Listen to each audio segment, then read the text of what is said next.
Dirty Laundry, your home for true crime online. Like, share, subscribe. And if you can stick around to the end of the video, there's a special update on Warren Harer. Candace Bly, her early years and why they matter.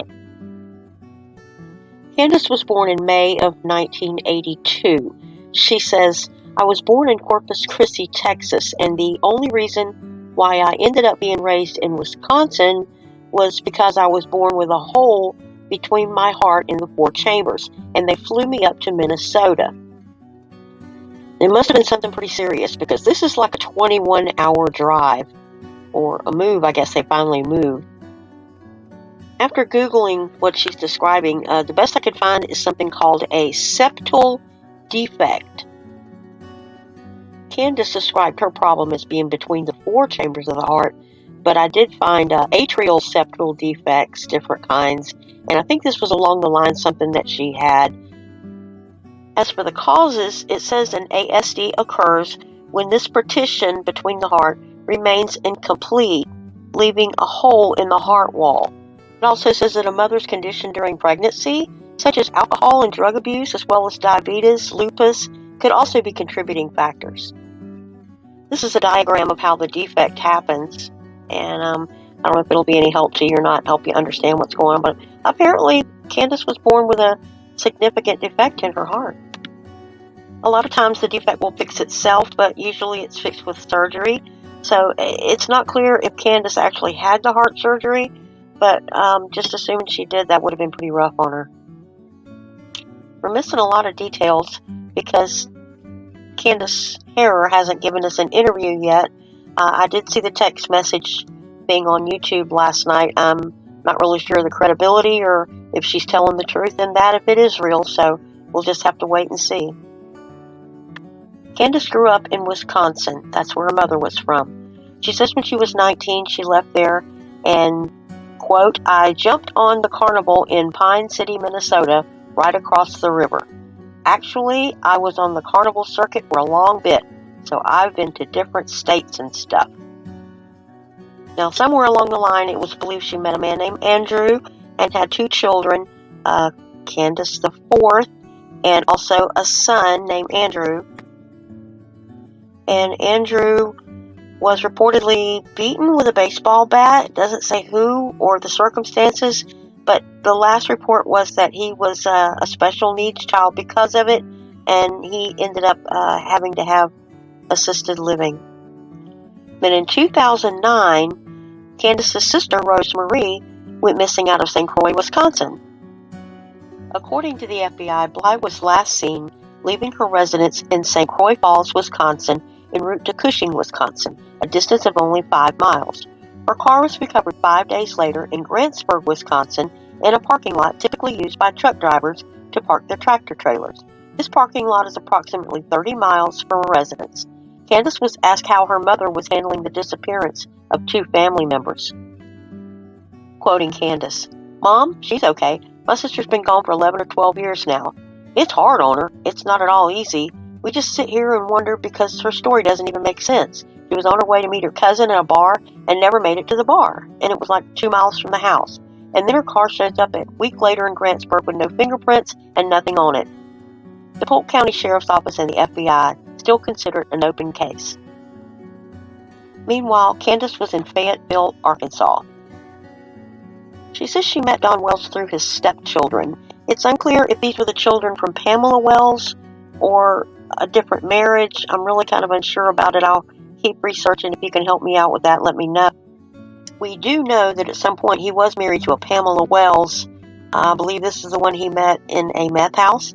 And he has 2 children by her, Don Wells III and Margie Ward. Apparently Pamela's recovered now and the children are grown. Don Jr. went to jail on some SA charges. In an interview, Pamela said the missing 5-year-old calls her grandma, even though that's not quite their relationship, and that her half-brother and sister miss her too.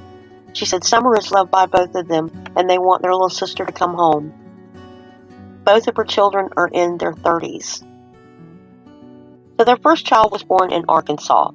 Candace says he was actually 9 months old when we moved to Tennessee, and he'll be 13 in September. From there, they moved on to Rogersville to Ben Hill Road, home to Donald's mother's family and Donald's ill mother. This 11-acre property was originally his mom's. Candace says, actually, I took care of her while he went to work. She had MRSA. It's some kind of disease.